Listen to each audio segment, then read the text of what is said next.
Welcome to Searching for the Question Live. My name is David Orban, and I am very glad to have all of you following the show. Before we start, I want to remind you that even if we are live, you can always watch past episodes both on Facebook and on YouTube. And on YouTube, you can also subscribe to the channel. We also have a Discord community, and I invite you to join on davidorban.com/Discord. And finally, if you find the show valuable, as well as the other content that I produce, and the knowledge that together with my team we share, you're welcome to become a supporter on Patreon at patreon.com/DavidOrban. Today's episode is about AI and autonomous machines. How will the world's transportation systems change, and what is the role of AI? How is AI changing agriculture, rail transportation? Will car sharing services disappear now that we are living in an age of pandemics? And why are, as a consequence, potentially personal cars so important again? How will our society change in the next years? Maybe as fast as only 5 years. And of course, how will the COVID-19 pandemic impact and transform the business processes around these themes as well? The guests today are Olga Uskova and Andrey Chernogorov. Olga and Andrey are founders of Cognitive Pilot, an autonomous driving technology that is a joint venture of Russia's Sberbank and Cognitive Technologies that Olga also founded. Cognitive Pilot itself is a developer of AI-based systems for autonomous vehicles, autonomous driving systems for ground transportation, such as cars, trains, but also trams and agricultural machinery. And the unique characteristic of the system, and we will have the chance of asking Olga to confirm that it has been trained in Russian weather. It can work in every climate and on all kinds of roads, even the worst roads. I love watching the compilations of Russian dash cam videos, so I can tell you those roads are dangerous. So welcome, Olga, and welcome, Andrey, to Searching for the Question Live. Hi. Hello. And the first of all, I want to say that my favorite cartoon series, Futurama. Okay. As you remember, it was Robert Bender, who was about to kill himself in suicide booth, and there were a pizza man, Fry, accidentally froze himself and woke up in the future, and was mutant Lila has accidentally got mixed up in women's affairs and got herself into a real trouble. And I think that David Cohen and Matt Groening had some fun times modeling the future in their Futurama cartoon. And now we all can already understand something about the Futurama. And we can have fun about it. I did a little modeling too, but only with my own professional competence. And that is funny. I welcome that analogy, and of course, science fiction in every form is a wonderful inspiration for people like you that are actually building the future. So whether Futurama or other science fiction topics, certainly they are a great inspiration. Yeah, sure. I mean, there is a feeling that we're all living in a cartoon now, but it's kind of real. It's kind of real thing. So we have to find the ground. Well, I think the world has changed a lot already. I mean, these 2 months they've been kind of cornerstone. I mean, and we will find ourselves in a whole different world. Not even in 5 years. But by the end of this stage, I think even by autumn. You are talking to us from Moscow, so let's show our viewers. I am in Milan, close to Milan, in Bergamo, and on Google Earth, it is fast and easy to fly to Moscow. I was actually supposed to be in Russia at the end of February, and speaking at a conference, I ended up not going. I didn't want to be in a quarantine in Russia for 2 weeks or who knows how long, so I decided not to go. How is it going with the pandemic? In these past few days, there has been an increase in the number of people who are infected. Do you, as you go out, if you go out, do you see people with the masks? Are they getting to understand that it is real? Everybody, of course, everybody. And I think that the current pandemic is transforming society in all the world, business models, technologies, markets, people, relations between countries, nations, and everything rapidly changing. No, I would slightly disagree with this because personally, I am staying in a country place in the outskirts of Moscow, not in the city center. So I have the opportunity to go out and to breathe fresh air. And today I visited Moscow for business, and what I saw kind of surprised me. Like lots of people not wearing masks, lots of people got stuck in traffic. I mean, people are already a bit, pissed out about these heavy lockdown measures. And I think that these lockdown measures were taken up too early. I mean, maybe today is the right time to be tougher on locking down than it was like a month ago. Because, Russia is 2 or 3 weeks behind the whole of the world in terms of this virus spreading. And I think with this kind of, neglecting the problem, we will have the second wave of the virus. We might have. And while you were speaking, I was joking about the outskirts of Moscow because I shared the screen flying to Vladivostok, which is, of course, quite far from Moscow. Russia is so big, a lot of people don't realize what kind of distances are involved and how diverse also the country is. In many places, the population density is very low, but of course, Moscow is a huge city with what 12 million or 15 million? About 20 actually. Oh, 20 million people. All right. So almost as big as the Chinese cities, because in Europe we have large cities like London or Paris, but even the largest cities in Italy, Milan and Rome, are just a tenth of the size of Moscow. And I agree that it would be really difficult to forgive if a government today, after seeing what happened in Italy, after seeing what happened in Spain, after seeing what is happening in the US, did not impose measures that aimed to prevent people dying. If a government is not doing that, preventing people from dying, right? What is the goal? What is the objective of the government?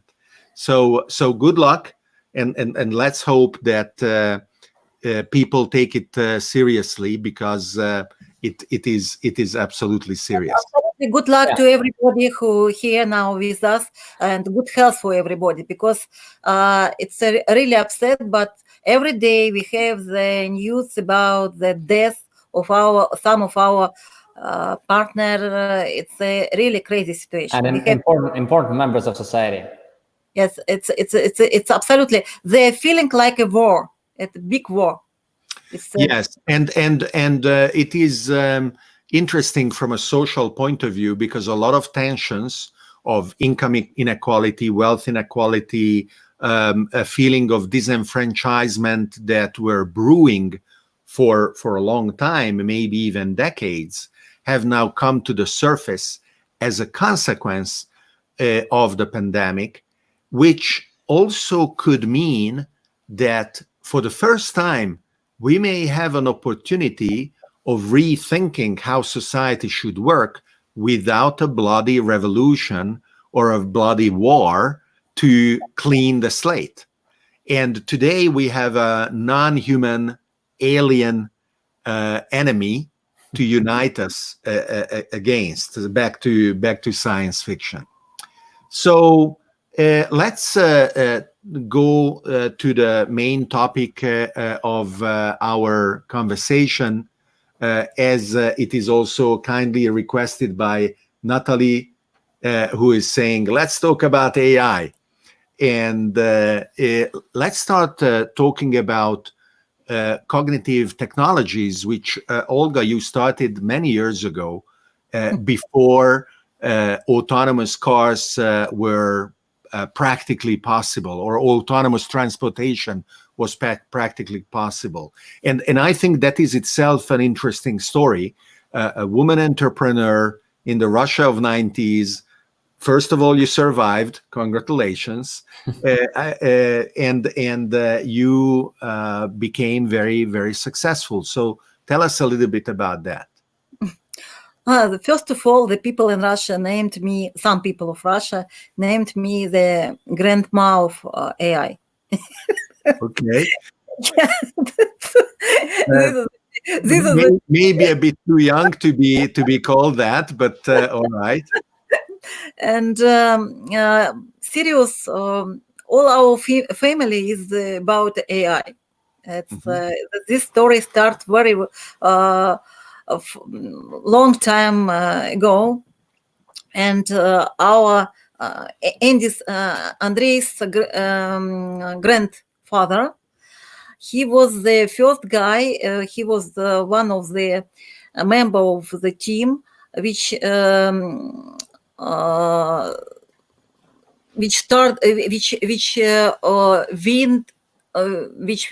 the championship of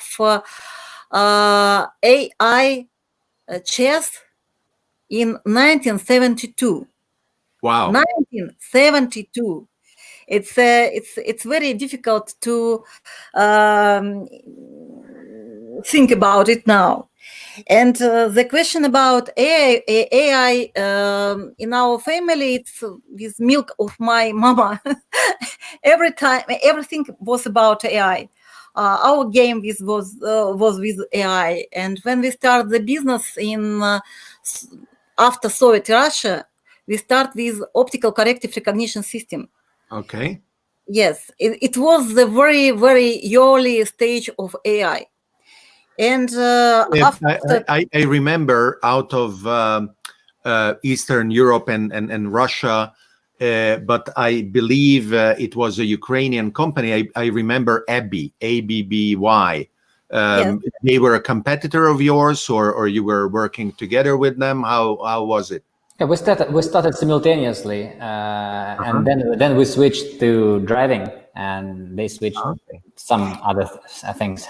And Olga, at the time, AI was top down. Yeah. We would be building expert systems based on rules. We would be trying to manage their brittleness. They would break. It would be so hard to debug them. And when was it that you embraced the new bottom-up approach of neural networks and machine learning? It happened in 2007. In 2007, something changed in the world, in the air, and it came the several new group of mathematics, which show us really miracle in case of understanding the artificial understanding of the world. And it was the first point, and it was the first time when we think about autonomous driving. 2007, we think about autonomous driving, and it was like a Futurama. If in this period I came to David Cohen and say hi, I have some idea for your cartoon about autonomous driving. He said, yes, great, wonderful. But in real life, it came in 2012. 2012, it was the first car, very small, very easy in software and so, but it was the first car with our artificial brain. So, what happened for our viewers is that neural networks were at an error rate in classifying images, which means basically recognizing, quotation marks, understanding images, that was unacceptably high. And up to even 10 years ago, the best algorithms would still have an error rate of 20, 25, 30%. And obviously, practical applications could be hardly created because of that.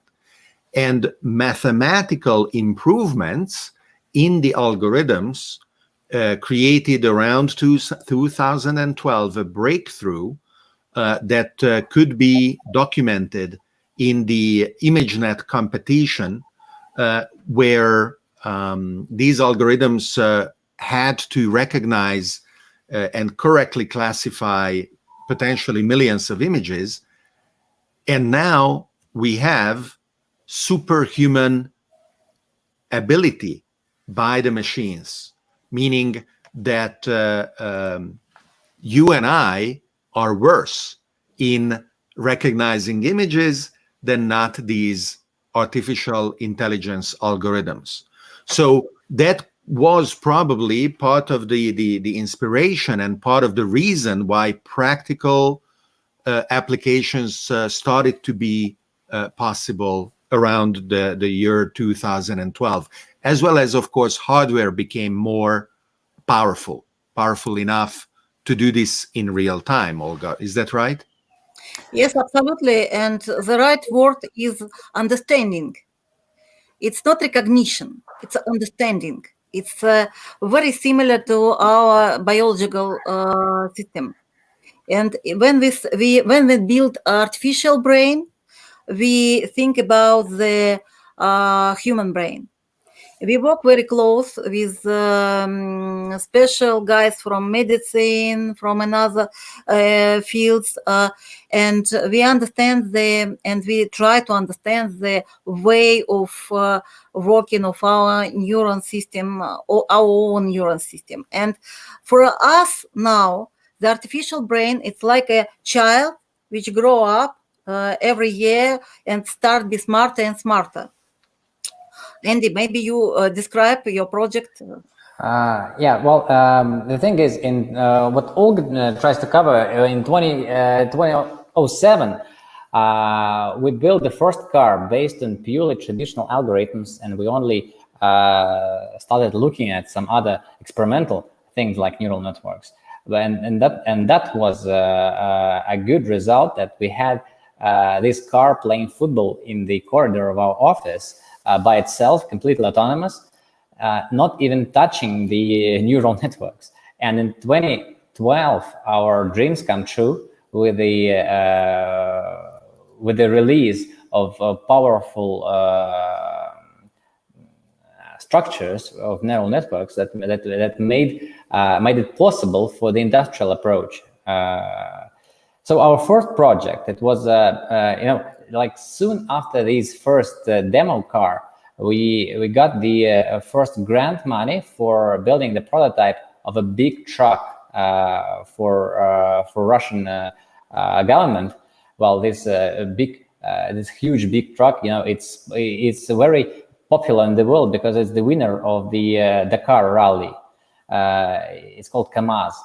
Every year for 10 years now consecutive, it's been winning every desert rally called Paris Dakar. And so we made it autonomous. I mean, we made it drive by itself, and we all the leaders of Russia, they had a ride on it. So it was even the president who actually rode it, and that was fun. I mean, that was the beginning of something big. So that was actually scary because at some point we were only at the beginning of understanding how the neural networks actually operate, and their reactions at some points were not predicted, and they were counterintuitive.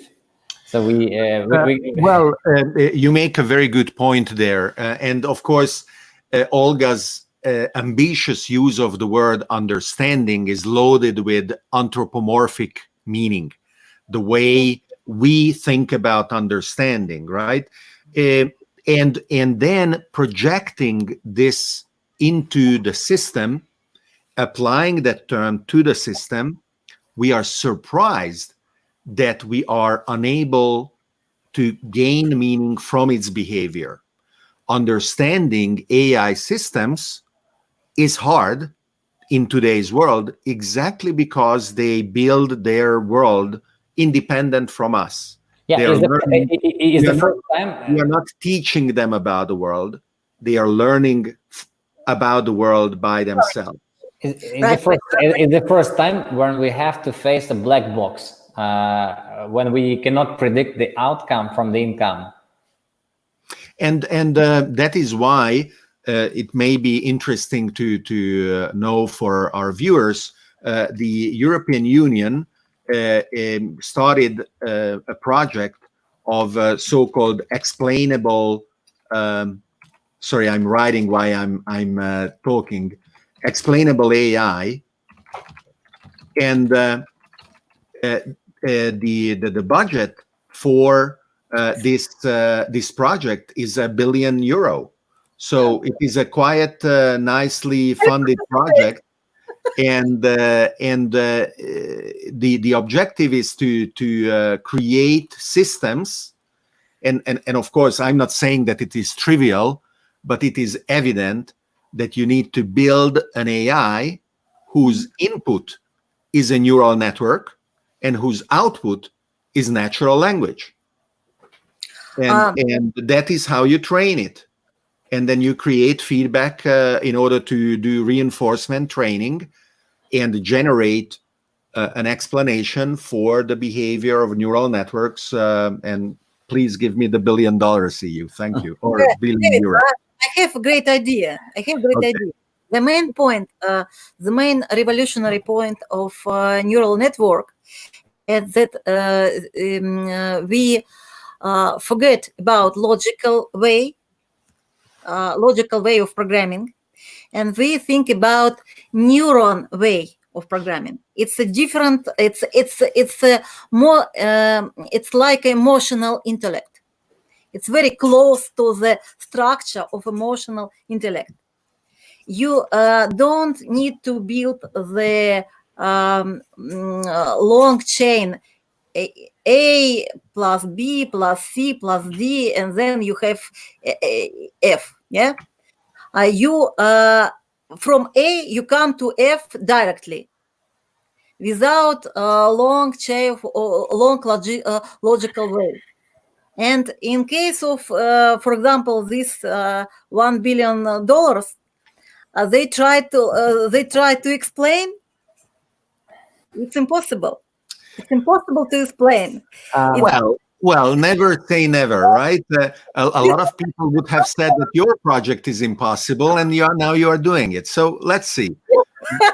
A lot of people can do very creative things, and then I wish them good luck. I think that it is important to be able to establish a dialogue with AI systems, and if they want to dance or they want to sing, that's fine. We will be emotionally ready, but for sure, the black box must behave in ways that we can understand, and that's the challenge. So let's go back to Andrey, to the cognitive pilot project. Where is it now, and what have you achieved over the course of the past, let's say, 3-4 years? Yeah, we had a huge success in 2016 in CES in Las Vegas when we first show our project to the international audience, and well, after this point, the serious play started, and we started focusing on three main areas. So we started focusing on autonomous driving for cars, for combined harvesters in agriculture, and for railway transport. And last year we decided to switch completely to those areas that can produce real fast and feasible output, which are agriculture and rail. So we think that well, it's a huge topic about the autonomous cars, and I think we'll cover it during this discussion. But it's just something separate. And you mentioned CES, and that is where I met Olga for the first time as well. It is very interesting that a Russian company is going to these international exhibitions to promote and to propose solutions that are independent from the family of new approaches that may be experimented with, whether by Waymo, the Google unit, or by Uber, or by others. You mentioned, for example, the Combine. Tell us more about it, because obviously urban transportation and moving people is interesting, but this is a huge application as well, and it can be revolutionary. Yeah, well, maybe you didn't think about it, but in the world there are some 30 million combine harvesters up and running. So this market is about 1/4 or 1/3 of the cars market. So it's a huge market, and the price for one combine harvester is about $500,000 US, which makes it a very expensive and a very complex vehicle. So you have to use it right. And what people are doing, they are using it wrong. I mean, they're getting it stuck. They are breaking it, and they are using these combines to steal the harvest. Well, these things happen. So what you want to do, you want to maximize the yield of your work. So you don't want to lose the whole harvest during this very short time frame, which is like about 2 weeks per year, where you need to harvest the whole of it. So we want to minimize the interference of a human person, because that's the bottleneck. The human is a bottleneck in its very beautiful and complex vehicle. So you want to make it as efficient as possible, and then comes the artificial intelligence. So we learned the combine harvester to drive by itself, completely autonomous, off-grid, and with a precision of 10 centimeters. So can you imagine that you can trust your combine harvester to fit within the 10 centimeter frame with a 35 meters wide harvester? So let's repeat this, because it is important. Evidently, you were able to build a system that is reliable enough to trust a $500,000 machine to move on its own while the machine is not connected to the internet, off-grid, and most likely, you will confirm, is not using GPS. because the precision is much higher than not what GPS would provide. So, right. and this is already deployed. What are you in a pilot phase or prototype? How would you characterize if I said, okay, here's some money, can you give me the Yeah, right. We this year we're shipping for the harvest campaign for this autumn. I mean, we are scaling already. So this is a out-of-the-box solution that you can just order and buy and apply to a harvester within 3 hours. So it's just a plug-and-play device, easy installable. It's all packed in a box, which plugs into a CAN bus of a harvester. I think more than 90% of the harvesters released after 2015, I think they have these CAN bus where you can just so the interface, just like you plug in something in your USB port on the computer, and you add new functionality to the computer, like a camera or a printer or a microphone. You can plug something in based on standards in the combine harvester, and this is what you call the CAN bus. And if you plug in the cognitive pilot box, it acquires ability to drive by itself. Yeah, right. And that is Olga, that is science fiction right there. Absolutely. Interstellar. It's like in movie Interstellar. Yeah. That's right. So and hopefully they will not agree to come to my house menacingly like in the movie. If you want, no problem. Okay. And there are now this summer there are 42 farms from Russia.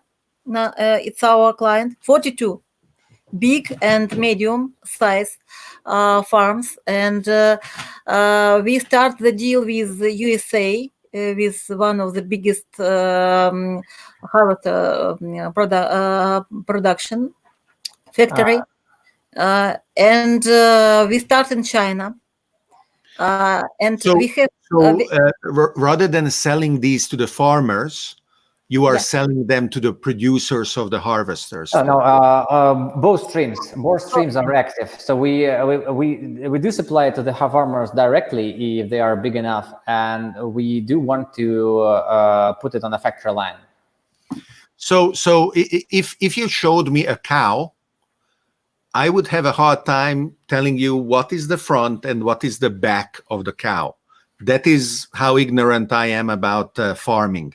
But if I came to you and said, I want to buy one, one, what is the price? And two, would I need assistance in connecting it and then running it? Would I need training and certification, or it is totally plug and play? The price is very clear. It's $8,000, all inclusive. You need a technical background, of course. So you need Olga, $8,000 is too cheap. It could be much more. Don't you think it could be more expensive? Well, that's the market, actually. I mean, farmers, they are using GPS-based systems that are inaccurate, that have like a very high rate of error, but still they are using them. And this system, they cost about $15,000. Wow! So you are delivering much more functionality for half the price of what they are using today. Yeah, we need to change their mind. We need to make them believe that it can be AI based, autonomous, and even cheaper. Yeah, for sure. You have to overcome a lot of skepticism because what you are doing has been promised over and over again, and people are afraid to be let down.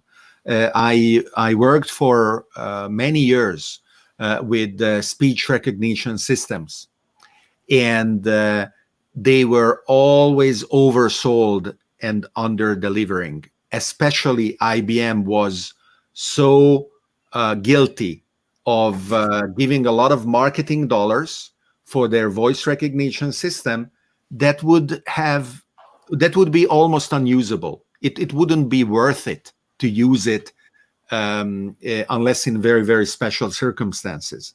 And when the system that would perform came, Dragon, naturally speaking, that really worked, people would not believe it. They would resist. They would be very, very skeptical, and we would need to show them over and over again that it was real, that there were no tricks. And so probably you are also organizing demonstrations of the systems, right? Together with your partners in China, in America, in Russia, and elsewhere. Yeah, right. We do head-to-head comparison with the best combined drivers, and that makes them believe. Wow, the Formula One of combined harvesters. Formula. And every time is the question of money, because if you say about agri business, it's these guys, it's very closely about the every dollar, and we show them a very good economy after use this new technology. This is the first point, and the second point that now autonomous driving is in triumph. Because the situation with virus, the situation with the close the board, with the migrants and so on, and the question about the new technology in the agriculture, agribusiness is the question number one. We have a lot of order just last month, because everybody nervous and think about the new culture of business. Yeah, well, much of the temporary workforce vanished. I mean, that was accessible. Now it's not. I mean, and the farmers in Russia, they are afraid that there will be nobody to actually work in the fields by autumn.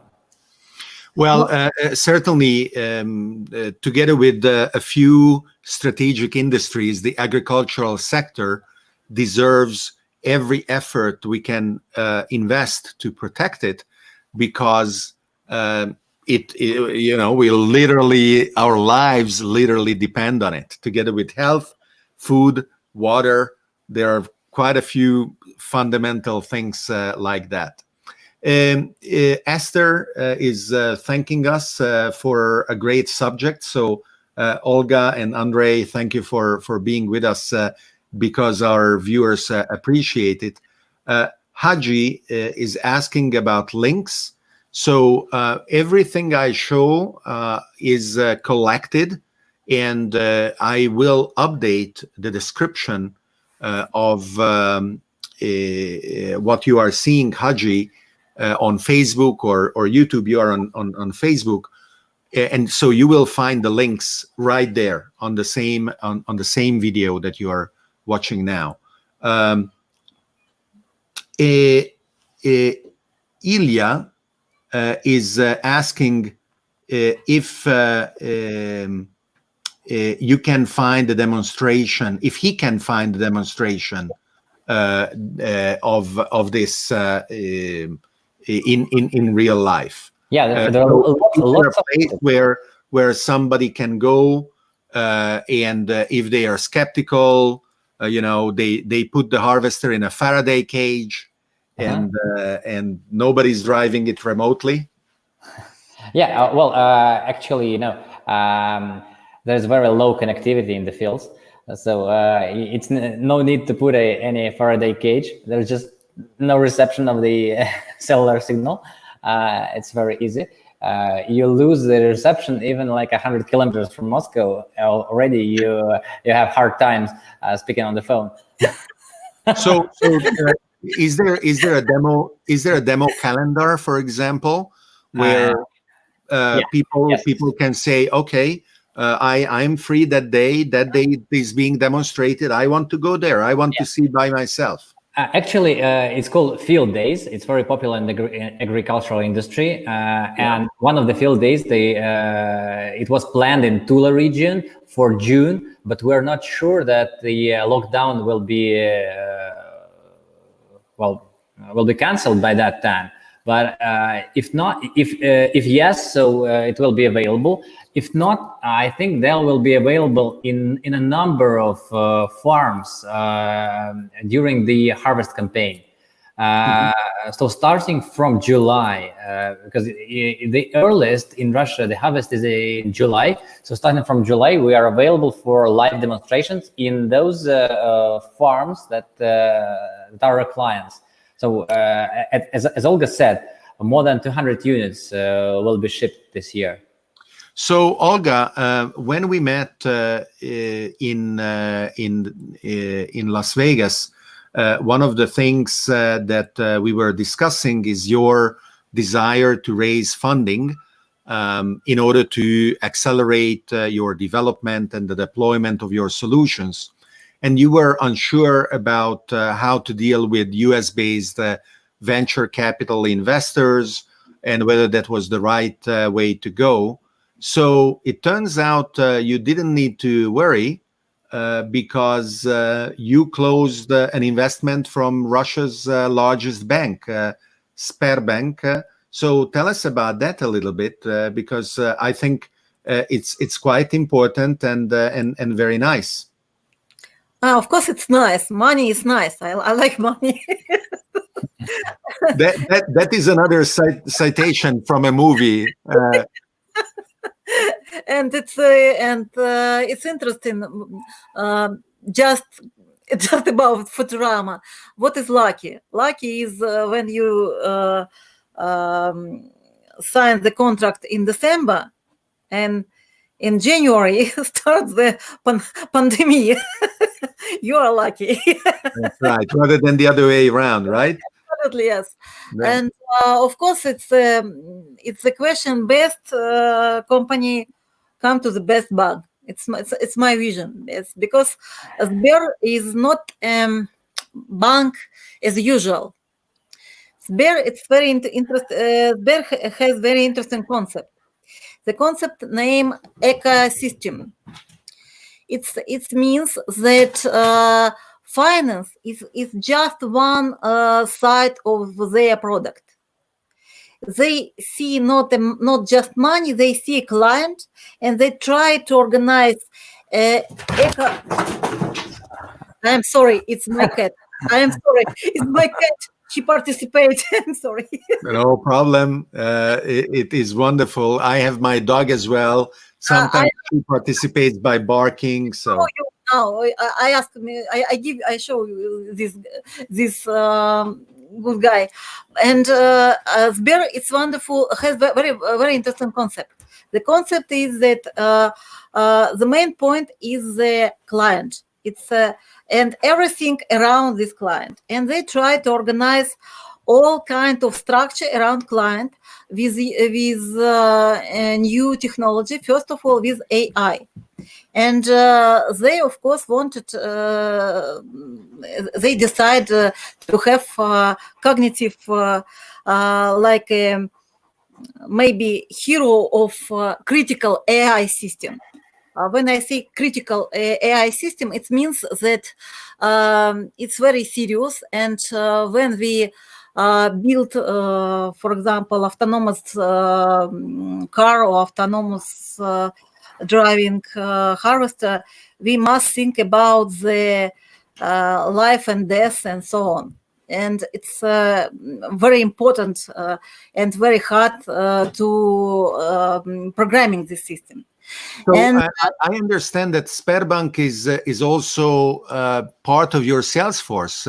They not only gave you money, but they are also selling the systems. Hello, cat. What's the cat's name? His name is, it's very, very complicated for your Dobrynya. Dobrynya. It's not complicated. Russian hero. Okay. So is that correct that Sberbank is also selling your systems? Yes. Not Sberbank, but the special structure of Sberbank, which named SberX. All right. Well, I wouldn't go in a bank to buy AI harvesters, but they have a unit that is able to bring you business. Well, Sberbank is just a very close comparison. It's like an Alibaba in Russia. Yeah. So they have their own marketplaces, they have their own logistics services, they have their own sales force for all of the products that are on the shelf, and they scale the businesses they invest in very heavily. So that's the major investor. So you became a part of the Sberbank catalog. Kind of. And it is natural for everybody to want to earn a commission, because when they sell your product, they get some money, as any sales team would do. Yeah, kind of. Well, we have about 30,000 salesperson trying to sell our product now. And it's very fast grow up business. And I think that we can say about the price of Cognitive next 2 years, some around $3 billion. It's very fast growth. But the problem is we don't want to sell it. No, that's fine. That's fine. The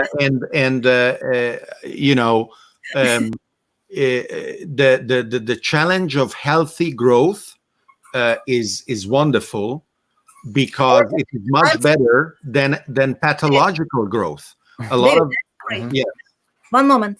I want to say that you was first analytic guy who come to us and feel that we are interested. Okay. Yeah, really. Your feeling is wonderful. 2 years ago, nobody can say that we will be cost $2 billion. You was first. So everyone listen to David Orban. Absolutely, yes. Everyone. If David Orban come he knows the thing. Guys, when he came to us, we was very small. Our place was somewhere around 15 square meters, and the design of our booth was several handmade. The handmade, absolutely handmade. Yeah, absolutely.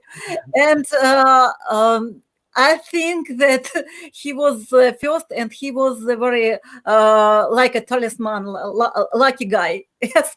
After him, we start all our big deal. All right.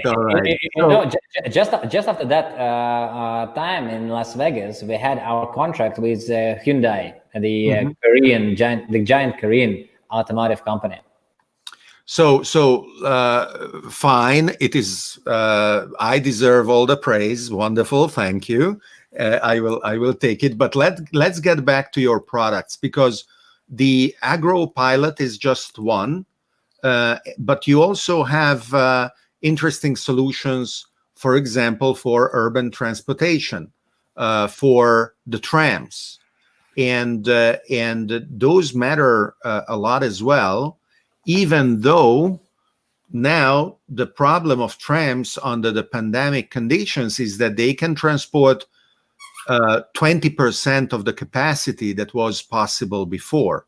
In Italy, for example, a new phase of the pandemic restrictions just started, and buses that previously could transport 100 people now can transport 15 people. So let's talk. Wow, this video is really nasty. This is what I was talking about. Yes. So now they come. Let's talk about how your systems are going to be applied in a post-pandemic world, and whether you will compete with Waymo or Uber or others that are aiming to provide fleets, or Tesla, right? Let's not forget about Tesla. Or you have your own way of thinking about what matters in these solutions. Well, let me start. Olga, you will correct me if I'm wrong somewhere. We're not going that way. We're not going the Tesla or Waymo way. We switched our focus more to public transport and combined harvesters, as we covered. So we believe that public transport is a very ecological and efficient way of transporting people in huge cities. And we do believe also that this pandemic thing, it will boost the deurbanization trend. I think people will tend to live less in huge agglomerations, and they will try to find the way to work remotely and to spend more time out of town. And thus, commute ways of transportations will be more up to date, and railway transport is the best way to commute in many cases. So we need to make it efficient. We need to make it safe, and we need to make it popular. And I think that with the application of AI, it can strike back against private cars or even against car sharing. And what you're showing now on the video is also very important, because it's not only about about people; it's about the freight. I think what's gonna change, there's gonna be huge changes in the B2B infrastructure, because people, they listen to fashion trends, they listen to popular hype trends and stuff, but businesses, they count money and they are only oriented towards their ROI. And trains, they recently were out of market against sea transport or road transport that were getting much of the innovation recently. But now I think with the application of AI, trains can be once again a good and how to say a profitable way of moving boxes or moving freights once again. And I think with this, we can see a huge shift in distribution of population across the country. So more remote areas will be populated. It's very important for Russia, for example, because 40% of economically active population is concentrated in Moscow, given this amount of territory. This is very interesting also because, Olga, you mentioned an ecosystem approach. And of course, the various pieces have to work together. So putting packages onto the train, then the train is autonomous, arrives in a city, the package comes off, it gets delivered to the various stores or whatever happens depending on the kind of freight. That will accelerate the development of robotics, where the manipulation of the package and the ability of dexterous systems to pick it up, put it down, and to make sure that humans are supervising, but the automation is as extreme as possible. I see a lot of opportunity. Do you see, Olga, that your example as an entrepreneur is also stimulating and catalyzing other AI companies in Russia that are trying to come up with solutions complementary to what you are doing? Of course, but not just in Russia. It's a global thing, and there are a lot of very urgent point now. For example, you remember, and it's very fresh story, the story of robotic, the story from the one of the ports in Los Angeles. you know that now there is a high level of stress and panic, and with all these announcements and expectation, people are going crazy, absolutely. And this is a story about a train engineer intentionally drove a speeding locomotive of a truck at the port of Los Angeles because he was suspicious about the presence of a Navy hospital ship docked amid the coronavirus crisis. And this locomotive crashed through a series of barriers and fences before coming to rest more than 250 yards from U.S. Navy hospital ship Mercy. And it's terrible. It's really terrible. There is 45-year-old man, this engineer, and now at this level of stress, protection from people who don't act adequately become question number one. And individual transport is more relevant than ever. And robotics control, it's must have. It's not just question about the future. It must have. This is the new level of safety. And what we do now, we discussed and we organized the new level of standard from the different government, different country, that about the locomotives, about the public transport. It must be a standard of the level of smart. People must be feel safety from the some stress problem of driver. And you mentioned standards, both from a hardware point of view. If there were no standards in the CAN bus, you couldn't plug in your module. You are mentioning raising standards of awareness, of safety, and you are also participating in this in certain ways by releasing or developing for the moment open data sets for training autonomous machinery. So for sure, collaboration is extremely important in this emerging field, where being able to train neural networks, being able to compare the performance of neural networks on a data set that is known is certainly able to accelerate what are the results from everybody. What I said about the new civilization, human plus robot. It's new. It's not tomorrow. It's today. It's everything today, and I believe that the main reason for such a symbiosis is a dramatic increase in the world's population over the last 70 years. Our population is growing at such a rate that services and businesses, food services, garbage, recycle, housing utilities, heating, and so on, don't have much time to scale. That's why we have such problems like hunger, pollution, and others. We will not be able to live anymore without smart and effective assistance.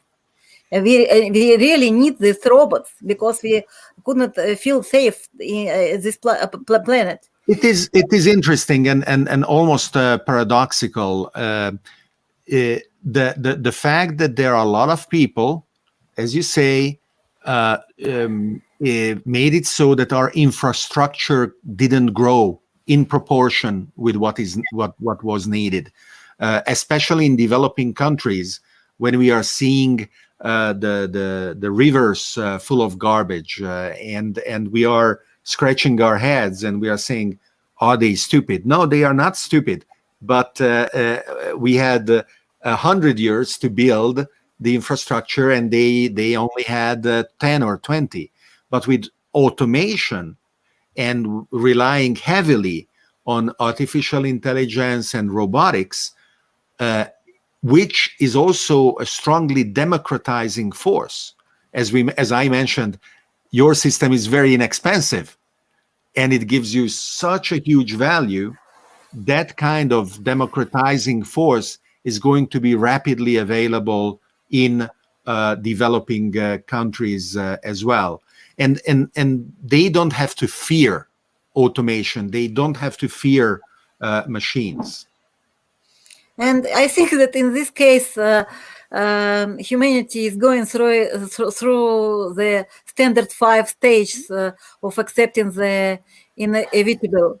Denial and isolation, anger, bargaining, depression, and acceptance. It's absolutely the same one. Depending on the society stage of development and education level, different countries and different groups of people are now in different states of their mind.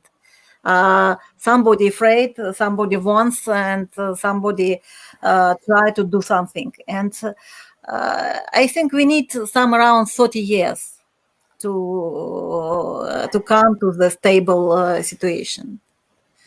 I don't think we have 30 years. So hurry up, because things are changing. I have been analyzing and investing in exponential technologies for many years. And recently I started talking about jolting technologies, because when we jolting, the jolt is the name of the first derivative of acceleration. Because when we talk about exponential technologies, we assume that there is a constant acceleration. But with many things, especially with artificial intelligence, what we are seeing is that the rate of acceleration itself is increasing, right? As an illustration of that, Ray Kurzweil, who is an inventor, a futurist, a director of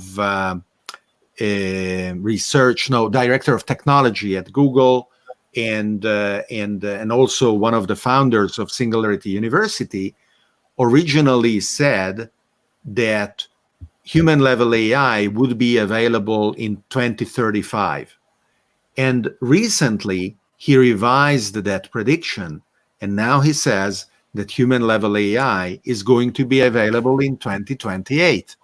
Things are coming faster than we can think. So, what do you see? What are the next steps for your company, your products, your research, your partnerships? Yeah, well, I can start answering. Well, first of all, we look very much forward at international expansion. So if it wasn't for the virus, we would have been already in Brazil by now, because Brazil Agri Show, the biggest show, was cancelled, and that was our that would have been our premiere in Latin America.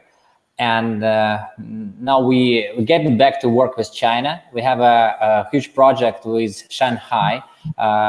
So we're building the tram system. We are helping building the autonomous tram for Shanghai, being this third or fourth biggest city in the world. So we think very positively about cooperating with China.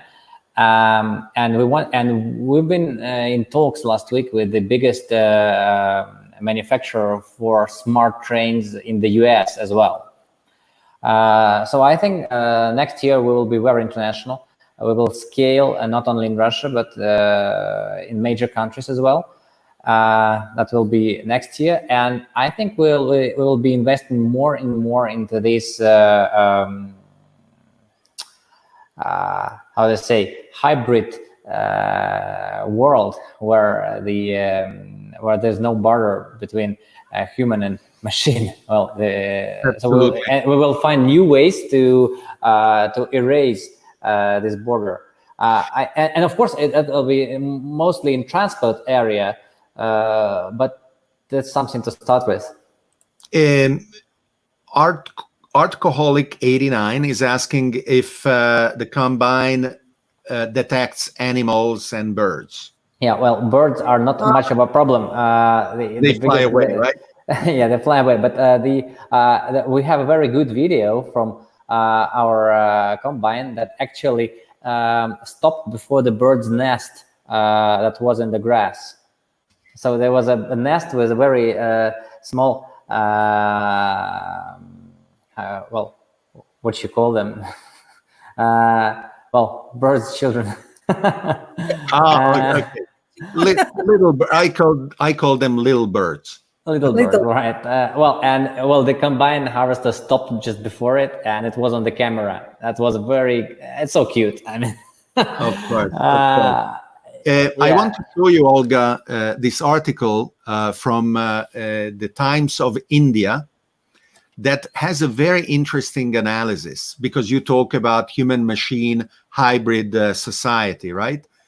In India, already 90% of the power in kilowatt in agriculture is by machines, right? And we think of India as a developing country. And when we think about Indian agriculture, we think of people manually working the fields. But even in a country like that, the workers and the animals in total contribute, as compared to tractors and diesel engines and electric motors, only for 10%, and it is going down to 5%. So there are different ways of looking at the share of machines versus the share of humans, and of course, the vast majority of these machines in Indian agriculture are not. They don't have an AI brain, so they don't understand what they are doing. But upgrading those machines is now what is going to be the next big task, important task. So, Olga and Andrey, thank you very much for being with us today. It has been a very interesting conversation, and good luck with your next steps, your international expansion, improving your products, running all the demo days, the farm days that will prove the skeptics wrong. And I hope to see you soon, either in person or online, as it is possible. Yes, good luck and good health to everybody. Absolutely. Yeah. Keep fit and believe in AI. Yes, we do. We do believe in AI. So thanks for joining us today at Searching for the Question Live. If you speak Italian, I also invite you to join and subscribe my other channel in Italian. You can find it on YouTube by searching Qual è la domanda or going to davidorban.com/YouTube Italiano. And also thanks to our supporters on Patreon who help me and my team to produce this kind of content. If you become a supporter on Patreon, you will help these productions keep going. And you can do that on patreon.com/davidorban. And I will see you on the next episode of Searching for the Question Live.